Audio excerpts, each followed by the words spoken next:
Marcia met Howard Collins at church. Marcia was 35 years old. Howard was 41. Howard lived with his mother in a small house on the south side of the town. Marcia lived with her sister and father in an apartment 3 streets away. Marcia did not work. Her father, George Grant, was ill and never left the apartment. He stayed in bed most of the time and always needed somebody with him. So Marcia stayed at home with her father and only went out when her sister Karen was in the house. The 2 sisters were very different. Marcia was short, with a small, round face and short black hair. Karen was 10 years younger. She was tall, had long brown hair and good legs, and a suntan all through the summer. People often said to Marcia, "Your sister is very beautiful." There were always lots of men ready to take Karen out to dinner or to the cinema. But Marcia stayed at home. Karen worked in a shop in the town. When she was at home, she liked to sit up on the roof garden of their apartment building. It was one Sunday in May when Marcia came home with Howard the first time. She took him to see her father. George Grant was in bed. He had grey hair and a grey face. Sometimes he read a book, but mostly he just sat in bed and watched television. "This is Howard, Father," Marcia said. "He works at the hospital, and we met at church. I told you about him last week. Do you remember?" "No," her father said, and he turned his face away, back to his television. He was not interested in new people or his daughter's friends. Just then, Karen came into the room. She wore a white bikini and white shoes. She smiled at Howard. "So you're Howard," she said. "My big sister has got a boyfriend at last." Howard's face went red, and he looked down at his feet. Karen laughed. "Come on up to the roof garden and have some wine. The sun is wonderful this morning." "Oh, Howard began. Marcia looked angrily at her sister. But then she said, "Yes, I must get Father a drink. See you in a minute, Howard. Go up to the roof and talk to Karen." The sun was hot on the roof, and Howard took off his coat. He looked around. There were 3 chairs, a sun umbrella, a sunbed, and a table with 3 glasses and a bottle of wine on it. There were tiles on the floor, and next to the little wall around the edge of the roof, there were some flowers in boxes.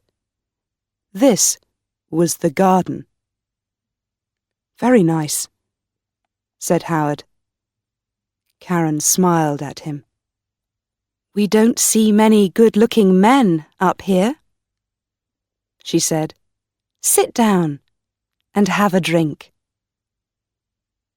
Howard's face went red again. He gave a shy little laugh. Oh, thank you, he said. He tried not to look at Karen's long, sun-tanned legs, but it was not easy.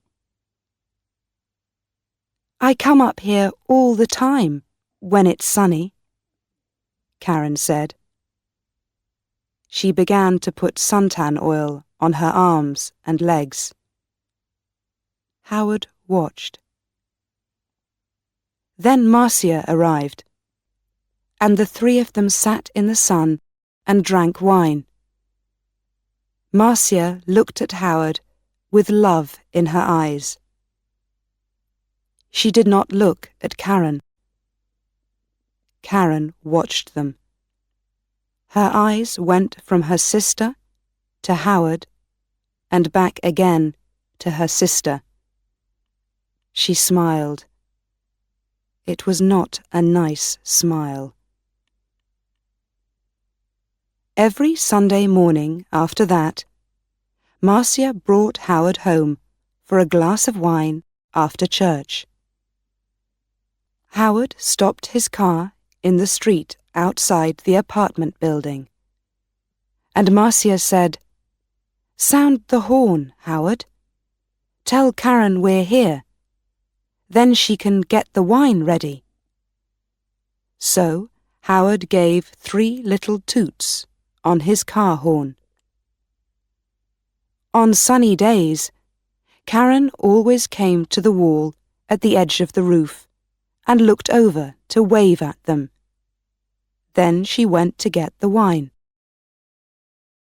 She always wore her bikini, or a very short skirt. Marcia never wore short skirts or a bikini. My legs are too fat for bikinis, she told Howard. Your legs are very nice, he said shyly. One day in June, Karen asked Howard, What time do you finish work, Howard? About 6 o'clock, he said. Could you bring me home after work?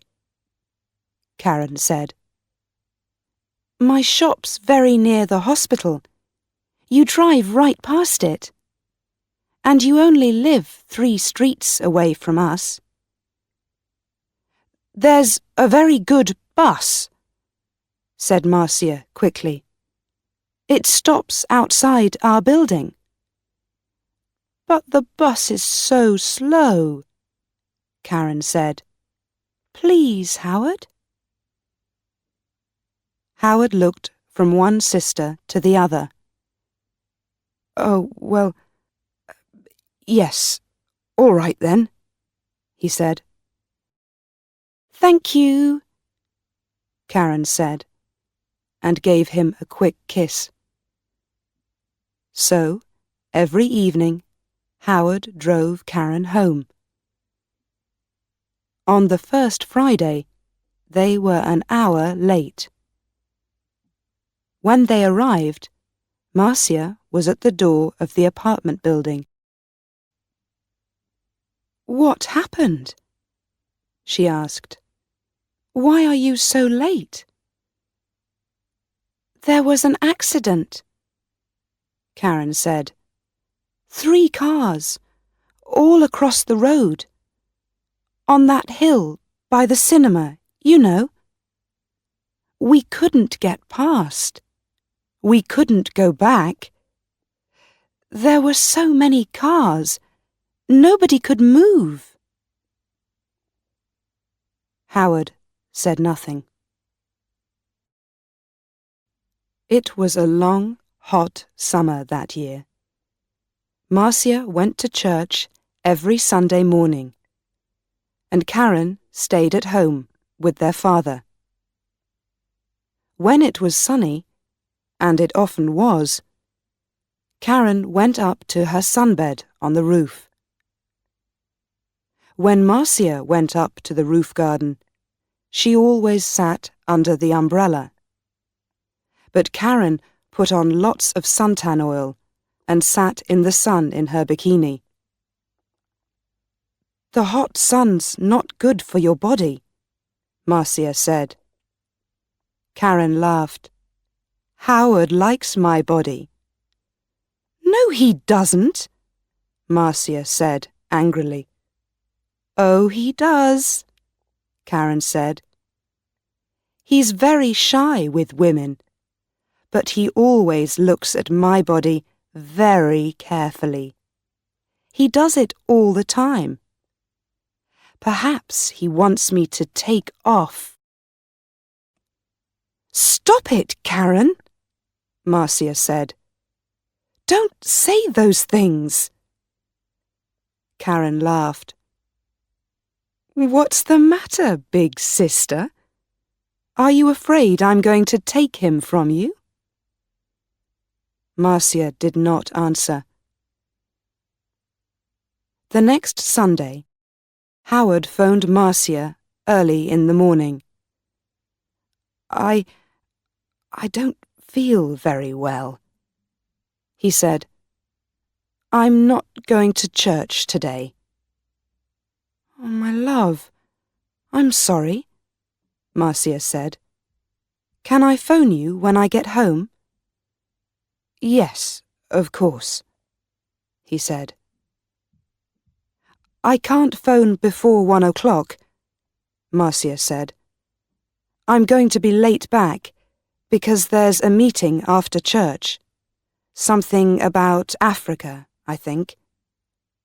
"Oh, yes, I remember," Howard said. But Marcia was wrong. There was no meeting after church that morning. It was the next Sunday. So she left church at the usual time and arrived home at 11:45. First, she went in to see her father, but he was asleep. Then she phoned Howard, but there was no answer. Perhaps he's sleeping, she thought, and his mother doesn't want to answer the phone. She went to her room and put on a long summer skirt.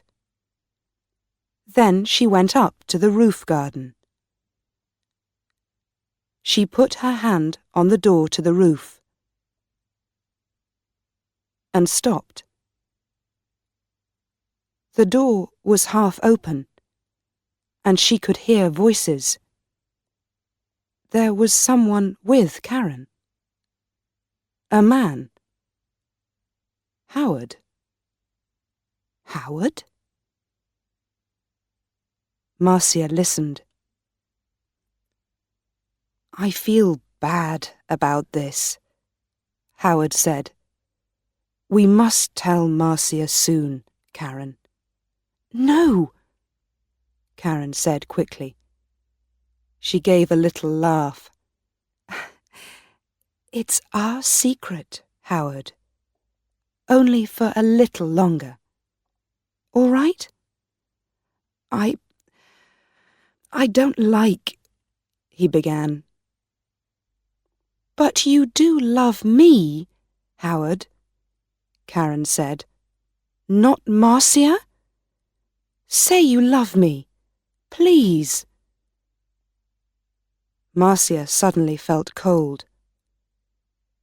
You know I do," Howard answered. "But—" Karen kissed him. "It's our little secret." "Oh, is your car outside, my love? We don't want Marcia to see it." "I didn't bring my car," Howard said. "I walked here." "Good," Karen said. "But it's getting late. You must go, before she comes home." They kissed again. "See you tomorrow. Usual time, usual place," said Karen. "Now go." Marcia moved quickly and quietly away from the roof door and ran to her bedroom. She did not want Howard or Karen to see her. She heard their voices. Then the front door of the apartment opened and closed. Howard was gone. Marcia sat on her bed for an hour. Why, she thought. Why does she do it? I stay at home with an old man all the time. I can't go out to work. I can't make new friends. I can't meet new people. I go shopping once a week, and I go to church once a week. That's all. And then I met Howard. When he said, "I love you," I was so happy. And now? Karen had everything. Good looks, a job, friends. She was young. She was beautiful. She could have any man. So why Howard? Why? It's not because she wants him, Marcia thought. It's because I love him. It's because she doesn't want me to be happy. But you do love me, Howard, not Marcia? You know I do. Was it true? Did Howard love Karen and not her? No. He saw only the beautiful, sun-tanned body. He didn't know her. She's not going to have him, Marcia thought. Every evening that week, Howard drove Karen home after work. And every evening, they got later and later. The next Sunday, Marcia didn't go to church. "I've got a bad head," she told Karen. "I just phoned Howard and told him. And he's coming here after church, as usual. I'm going back to sleep for an hour or two." And she went into her bedroom and shut the door. Later in the morning, when Karen was with their father, Marcia went up to the roof garden. Karen's bottle of suntan oil was on the table, and Marcia smiled. When Karen came up to the roof, Marcia was in her chair under the umbrella, with a book in her hand. "Oh, is your head better?" Karen asked. "Yes, thanks," Marcia said. Karen wore her bikini, a new yellow one. She opened her bottle of suntan oil. "Oh, there's not much here," she said. "I must get some more." She began to put some oil on her legs. 20 minutes later, Howard stopped his car in the street below. Up on the roof, Karen and Marcia heard the usual 3 little toots on his car horn. "He's here!" Karen said excitedly. "Your man's here, big sister!" and she laughed. Yes, Marcia thought. My man, not yours, Karen. Karen jumped up from her sunbed. She ran to the wall at the edge of the roof to look down and wave to Howard. She had no shoes on, and at the wall her feet suddenly slipped away from under her. "Ah!" she cried. She fell forward and put out her hands to grab the wall. But the top of the wall was slippery too. Her hands could not hold it, and slipped away, off the wall, over the edge. And her body went on too, over the edge of the wall, and down, down, down, down.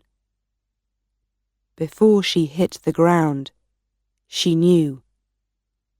Slippery. Suntan oil.